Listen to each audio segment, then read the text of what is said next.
അഭിനേത്രി ഹണി റോസ് തന്നെ നമുക്കൊപ്പം ചേരുകയാണ്. ഹണി, ചെറിയ പോരാട്ടമല്ല ഈ തുടങ്ങി വെച്ചിരിക്കുന്നത്. ഒരുപാട് സമയമെടുക്കും. അത് ഏത് തരത്തിലാണ് നീതി കിട്ടുക എന്നുപോലും ഉറപ്പില്ലാത്തൊരു കാര്യമാണ്. എന്നിട്ടും എന്തുകൊണ്ടാണ് അങ്ങനെ ഒരു പോരാട്ടത്തിലേക്ക് ഇറങ്ങാം, ഇത് പരസ്യമായി തുറന്നു പറയാം എന്ന് തീരുമാനിച്ചത്? അത്രയും ഗതികെട്ട അവസ്ഥയിലേക്ക് ഈ അധിക്ഷേപങ്ങളൊക്കെ വന്നതുകൊണ്ട് തന്നെയാണ് അല്ലേ? നമസ്കാരം. തീർച്ചയായിട്ടും ഒരു ഗതികെട്ട അവസ്ഥയിലേക്ക് തന്നെ എന്നെ കൊണ്ട് എത്തിച്ചു, എന്നെയും എന്റെ കുടുംബത്തെയും കൊണ്ട് എത്തിച്ചു എന്നുള്ളത് കൊണ്ട് തന്നെയാണ് ഇപ്പം ഈ ഒരു ഡിസിഷനിലേക്ക് എത്തിയിരിക്കുന്നത്. എനിക്ക് തോന്നുന്നു ഒരു 3 വർഷത്തോളമായിട്ട് കണ്ടിന്യൂസ് ആയിട്ട് സോഷ്യൽ മീഡിയയിലുള്ള അറ്റാക്ക് നേരിടുന്ന ഒരു വ്യക്തിയാണ് ഞാൻ. അത് പലപ്പോഴും എന്റെ ശരീരത്തെ വെച്ചിട്ട് ഞാൻ വർക്ക് ചെയ്യുന്ന മീഡിയം ഇതാണതുകൊണ്ട് കൂടി ആയിരിക്കാം ഇങ്ങനെ ഒരു വരുന്നത്. പക്ഷെ എന്റെ ശരീരത്തെ വെച്ചിട്ട്, ഞാൻ ഇടുന്ന വസ്ത്രത്തെ വെച്ചിട്ട് ഒക്കെയാണ് ഈ ഭയങ്കര മോശമായിട്ടുള്ള കമന്റ്സ് ഞാൻ ഫേസ് ചെയ്യേണ്ടി വരുന്നത്. റീസെന്റ് അതെല്ലാം എന്റെ ഒരു നേച്ചർ അനുസരിച്ചിട്ട് ഞാൻ പലതും കണ്ടില്ല കേട്ടില്ല എന്ന് വെച്ച് പോകുന്ന, അതിന്റെ ഒരു സീരിയസ്നെസ് മനസ്സിലാക്കാത്തത് കൊണ്ടല്ല, കേട്ടില്ല വെച്ച് പോകുന്ന ഒരു നേച്ചർ എനിക്കുള്ളത് കൊണ്ടുമായിരിക്കാം ഇത്രയും ഒരു ഡിലേ അതിൽ വന്നത്. പക്ഷെ അതെല്ലാം എന്നെ സംബന്ധിച്ചിടത്തോളം എനിക്ക് പറയാനുണ്ടായിരുന്നത് അത് എന്റെ ഫേസ്ബുക്കിൽ കൂടി ആയിരിക്കാം, അല്ലെ ഇൻസ്റ്റയിൽ കൂടി ആയിരിക്കാം, സൈബർ ഇടങ്ങളിൽ നിന്നാണ് ഇത് ഉണ്ടായത് എന്നൊരു സാധനമാണ് ഞാൻ പറയുന്നത്. എനിക്ക് പരിചയമില്ലാത്ത ചിലപ്പോൾ ഫേക്ക് ഐഡികളിൽ കൂടി ആയിരിക്കാം എന്ന് ഞാൻ ഒരു സാധനം എന്റെ മൈൻഡിലുണ്ടായിരുന്നു. പക്ഷെ അതല്ല, അതൊരു സമൂഹത്തിന് കൊടുക്കുന്ന ഏറ്റവും മോശമായ ഒരു മെസ്സേജ് ഉണ്ട്. അതാണ് ഞാനൊരു ചടങ്ങിൽ പങ്കെടുത്തപ്പോൾ ഒരു വ്യക്തിയിൽ നിന്നും ഞാൻ നേരിട്ട് ഫേസ് ചെയ്യേണ്ടി വന്നത്. അത് ഇൻ പേഴ്സൺ ആയിട്ട് നടന്ന ഒരു കോൺവെർസേഷൻ ആണ്. അതെനിക്ക് എന്നെ സംബന്ധിച്ചിടത്തോളം അത് ഭയങ്കര ബുദ്ധിമുട്ടുണ്ടാക്കിയ ഒരു കാര്യമാണ്.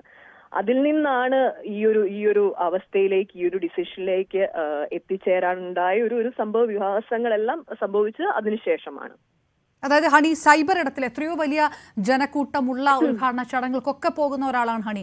അവിടെ വെച്ചൊന്നും ഈ തരത്തിലുള്ള നേരിട്ടുള്ള അധിക്ഷേപങ്ങളൊന്നും നേരിടേണ്ടി വന്നിട്ടില്ല. പക്ഷേ ഇങ്ങനെ ഒരു സൈബർ ഇടത്തിൽ ഇത്ര മോശമായിട്ട് സംഭവിക്കുക, മോശം പ്രതികരണങ്ങൾ ഉണ്ടാവുക, അതിനെ തുടർന്ന് അത് ഇൻ പേഴ്സണൽ കോൺവെർസേഷനിലേക്ക് പോലും വരുന്ന ഒരു സംസ്കാരത്തിലേക്ക് ഈ കാര്യങ്ങൾ പോകുന്നു. അത് സൈബർ ഇടത്തിൽ ആക്രമണം ഉണ്ടാകുമ്പോൾ കൃത്യമായിട്ട് നടപടി എടുക്കാത്തതുകൊണ്ട്, കൃത്യമായിട്ട് പരാതികൾ വരാത്തത് കൊണ്ട് അങ്ങനെ തന്നെയാണ് കരുതുന്നത് അല്ലേ? അതെ, തീർച്ചയായിട്ടും അത് എന്റെ ഭാഗത്ത് നിന്നും ഉണ്ടായ ഒരു മിസ്റ്റേക്ക് തന്നെയായിട്ടാണ് ഞാൻ കരുതുന്നത്. കാരണം എനിക്കും ഒരു റെസ്പോൺസിബിലിറ്റി ഉണ്ട്, നമുക്ക് എല്ലാവർക്കും ഉണ്ട്.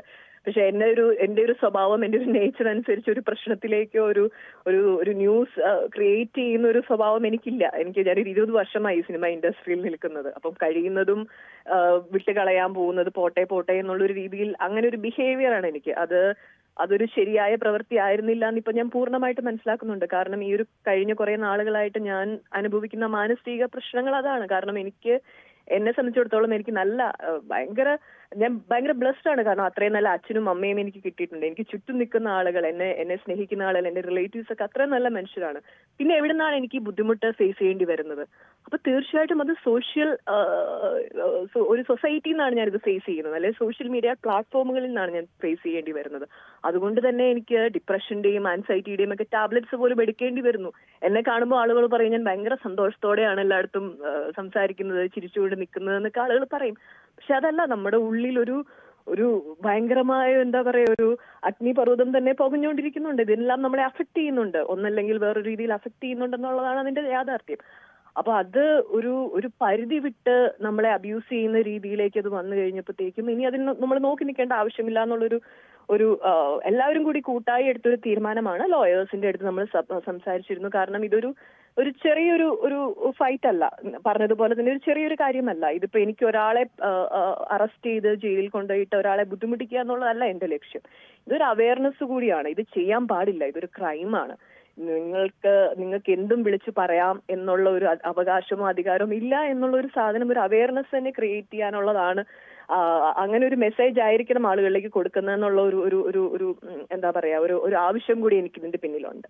വലിയ കൂടുതൽ ട്രോമയിലേക്കൊന്നും തള്ളിവിടാൻ ഉദ്ദേശിക്കുന്നില്ല. പക്ഷേ അപ്പോഴും ഒരു വ്യവസായ പ്രമുഖന്റെ പേര് പറയുമ്പോൾ ആ പേര് പറയുന്നില്ലല്ലോ ഹണി റോസ് എന്നുള്ള നിരീക്ഷണങ്ങളൊക്കെ അത് മുഖമില്ലാത്തവരല്ല അല്ലാത്തവരും ചോദിക്കുന്നു. അതിന് എന്തായാലും നമുക്കൊരു ഡിസിഷൻ ഉടനെ തന്നെ എടുക്കും. നമ്മൾ അങ്ങനെ ഇതിന്റെ ഒരു തുടക്കമായിട്ട് തന്നെ ഒരു നമ്മൾ പറഞ്ഞില്ല, ഞാൻ മാത്രമായിട്ട് ഇട്ട ഒരു പോസ്റ്റ് അല്ല അത് നമ്മൾ പല ആളുകളുമായിട്ട് കൂടിയാലോചനകൾ നടത്തി ലോയേഴ്സിന്റെ അടുത്ത് സംസാരിച്ചിട്ട് ഒരു പോസ്റ്റാണത്.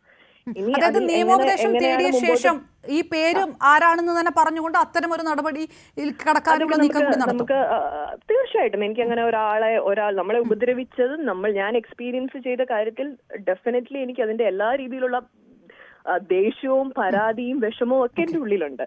അതൊരു ചെറിയ കാര്യമല്ല. കാരണം ഞാൻ 20 വർഷമായി ഞാൻ ഇൻഡസ്ട്രിയിൽ നിൽക്കുന്ന ഒരു വ്യക്തിയാണ്. 2005 തുടങ്ങിയ ഒരു ജേണിയാണ്. അത് ഞാൻ എത്രയോ പ്രോഗ്രാംസിൽ പങ്കെടുത്തിട്ടും ഒരിടത്തുനിന്ന് പോലും ഞാൻ ഇങ്ങനെ ഒരു സിറ്റുവേഷൻ ഫേസ് ചെയ്യേണ്ടി എനിക്ക് വന്നിട്ടില്ല. ഇത് ഫസ്റ്റ് ടൈമാണ് എനിക്കിങ്ങനെ ഉണ്ടായത്.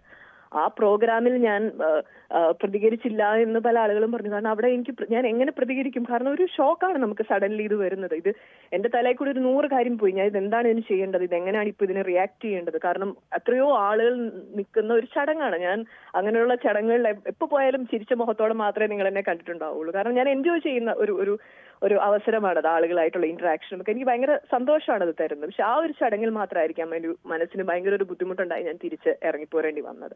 പക്ഷെ വീട്ടിൽ വന്ന് ഞാൻ വ്യക്തമായിട്ട് അമ്മയുടെ അടുത്തും അച്ഛൻ്റെ അടുത്തും ഒക്കെ സംസാരിച്ചിട്ട് ഈ വ്യക്തിയെ, മാനേജേഴ്സാണ് നമ്മളെ കോൺടാക്ട് ചെയ്യുക, ഇവർ നേരിട്ടല്ല, അവരുടെ അടുത്ത് വ്യക്തമായി പറഞ്ഞിരുന്നു ഈ വ്യക്തിയെ ഇത് അറിയിക്കണം, ഭയങ്കര മോശമായി പോയി, എനിക്കിനി മുമ്പോട്ട് ഇവരുമായി സഹകരിക്കാൻ താല്പര്യമില്ല എന്ന് അറിയിക്കണം എന്ന് കൃത്യമായിട്ട് പറഞ്ഞ കാര്യമാണ്.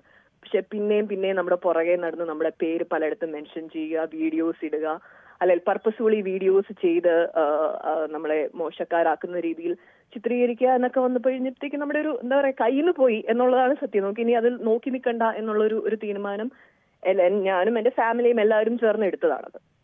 തീർച്ചയായിട്ടും ശക്തമായിട്ടുള്ള, വളരെ ബോൾഡായിട്ടുള്ള തീരുമാനമാണ്. ആ നിയമ പോരാട്ടം ശക്തമായി തുടരാനുള്ള എല്ലാ ശക്തിയും ഉണ്ടാകട്ടെ എന്ന് മാധ്യമ പ്രവർത്തക എന്ന രീതിയിൽ ന്യൂസ് 8ന്റെ ഭാഗത്തുനിന്ന് കൂടി ആശംസിക്കാൻ വളരെയധികം നന്ദി. ഹണി റോസ് ആണ് നമുക്കൊപ്പം ചേർന്ന്